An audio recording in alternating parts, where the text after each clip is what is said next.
This is why you're not where you want to be.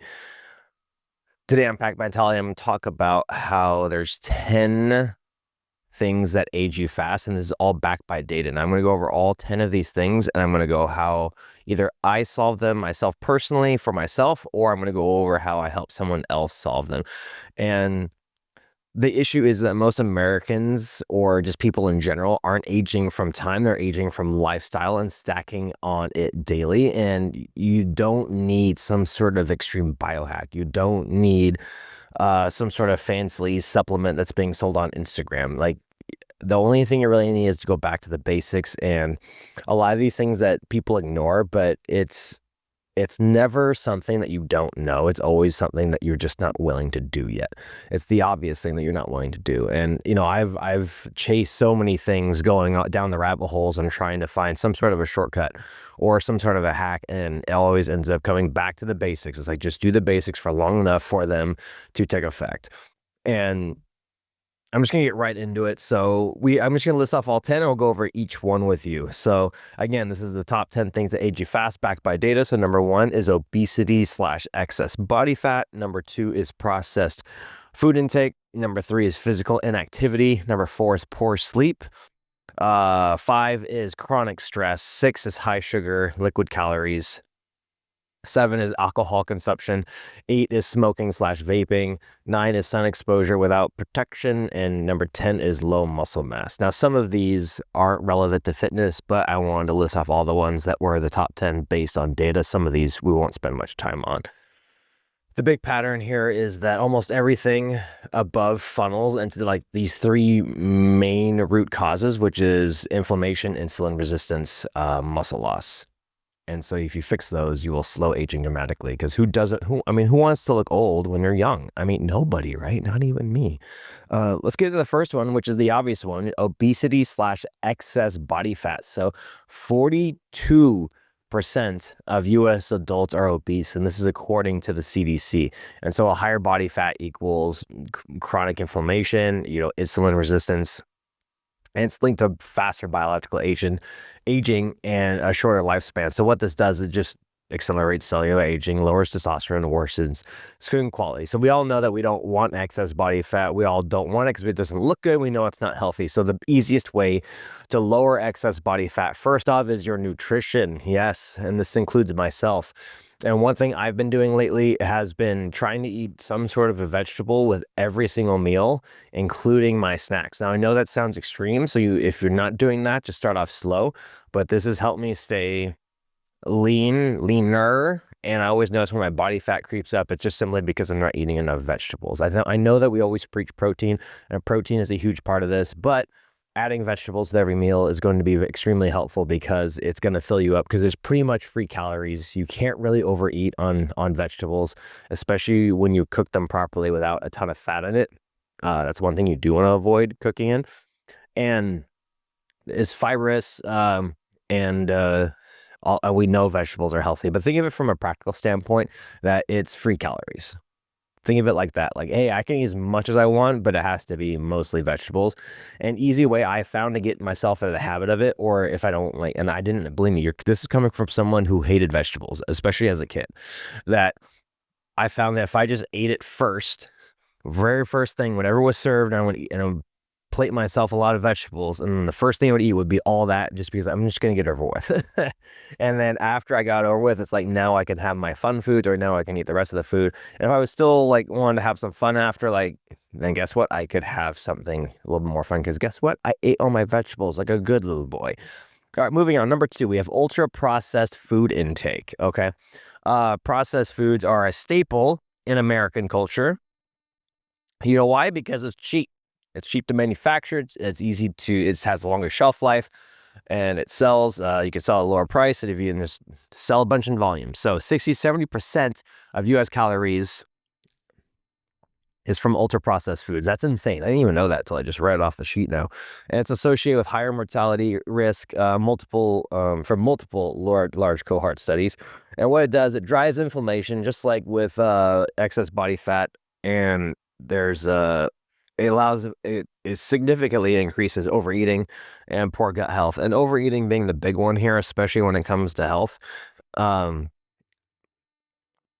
Mainly because, when you process something, you have to think of it like, let's say I take something healthy. Let's just say let's just use the vegetable example that we just did, because this seems healthy, but it isn't.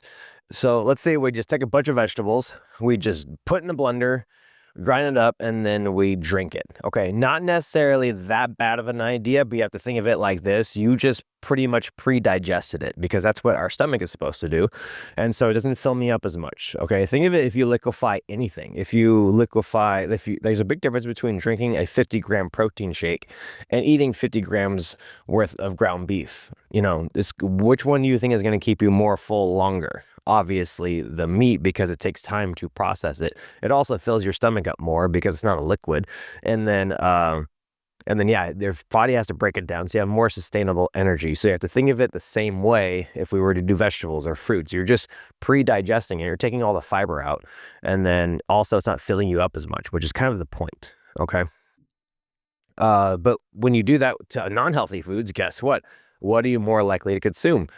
More food, because it doesn't fill you up as much. It's also not nearly as nutritious. So think of it like ultra processed foods being, processed meats, crackers, stuff like that. All this stuff is candy. All this stuff is condensed down into a much smaller package or a much smaller piece of food that you eat. And so if it's not that much food, and then you eat it, you need more of it to feel full. And this is why people say, "Oh, I don't eat much, but I don't know why I'm still overweight, or I'm still, I don't eat that much. I don't understand." And it's because you're eating the wrong things. You're eating processed foods because it doesn't fill you up as much. And then guess what? You're still hungry. And then you think that you're not eating much, but you're eating the wrong things because it's not doing anything. Anyway, I digress. So a good way to counter eating ultra processed food is just simply not to eat it. Please don't. Basically, if you cannot eat it almost raw, then don't eat it at all. Avoid crackers, avoid processed meats, avoid any kind of candy. Obviously, it should be fruits, vegetables, and these should all be in place to where you actually have to cook it or eat it whole. And lean proteins and high protein dairy. There you go. Number 3, physical inactivity. So 25% of Americans meet strength plus cardio guidelines. Wow, that means 75% of the U.S. Americans are weak and do not have cardio. So everyone needs to do CrossFit. That means 25% of Americans do something similar to CrossFit. And even then, we don't know what kind of standards it is. This is just according to the CDC. So we don't know what standards that they're meeting. Sedentary behavior is linked to higher all-cause mortality. So basically, if you're doing nothing, you're more likely to die. That's summaries. I mean, this is kind of all technical mumbo jumbo that we got from the CDC, but it's just a fancy sentence.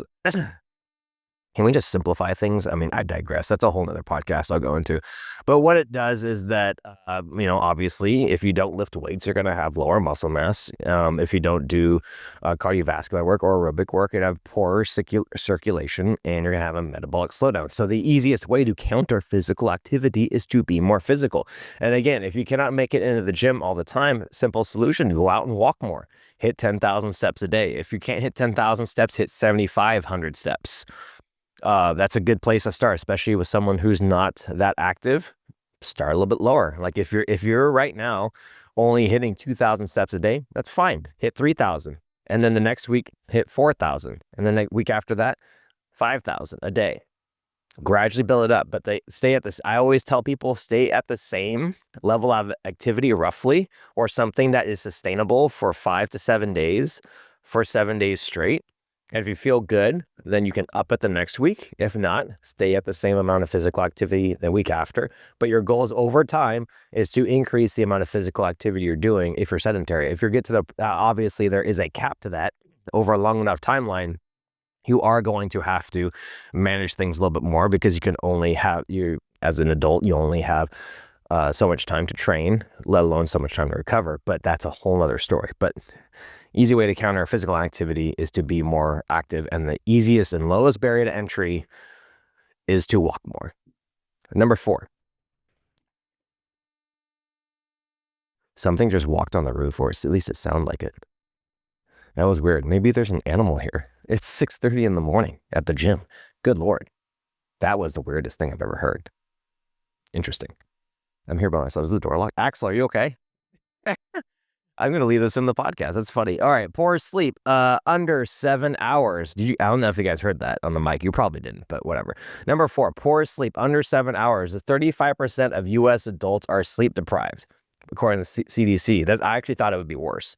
So 35%, not horrendous, but definitely an interesting statistic there. So sleep restriction, which elevates your cortisol, it lowers your testosterone, and then also increases your hunger hormone. So you just have to think that getting poor sleep in general, we all know we need to get more sleep, and we all know that poor sleep is bad, but yet we still undersleep, and we don't realize the underlying things that are happening when we don't do that. So cortisol is a fat storage hormone.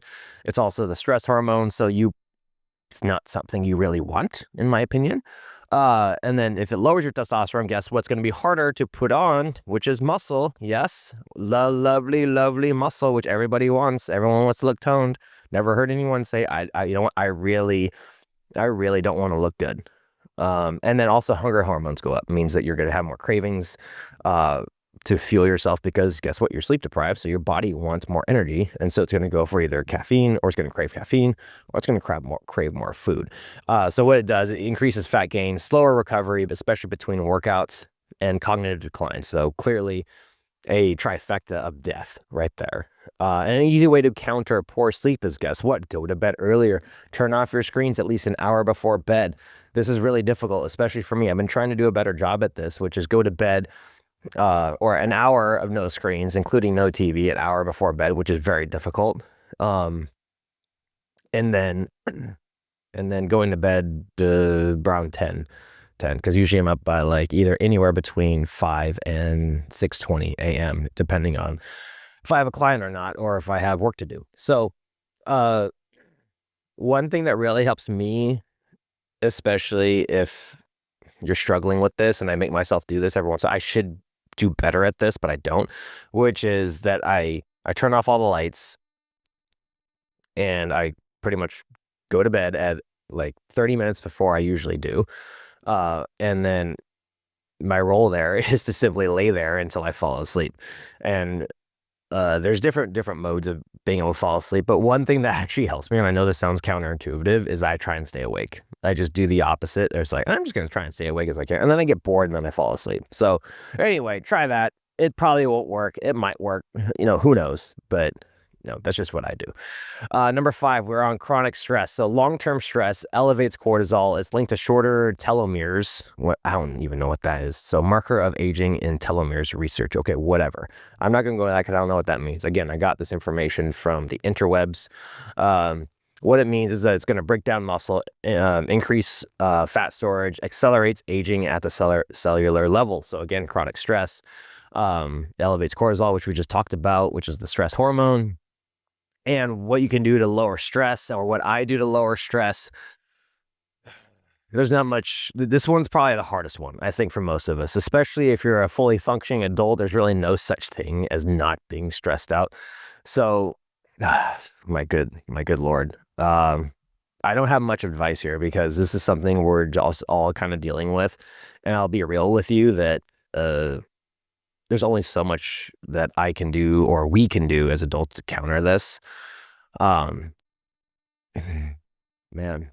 I'm totally at a loss for words right now. But when you do have time off, take advantage of it. Either if that's a rest day from a workout, if that's totally unplugging for an entire day. One thing that does help me is that I do try to have at least one day a week where I am like unplugged and resting as much as possible. So that means I'm like, whenever I get the opportunity, I'm chilling on the couch, even if my kids are around, I'm going to hang out with them. I know it sounds kind of weird, but there are days where I try to deliberately be lazy and not work as much. And it's really hard for me to do because I'm used to constantly being productive. But try and carve out, if you can't carve out a full day, which a lot of us can't, but try and carve out some time where you're not watching TV, you're not on your phone, and you can just sit and do absolutely nothing.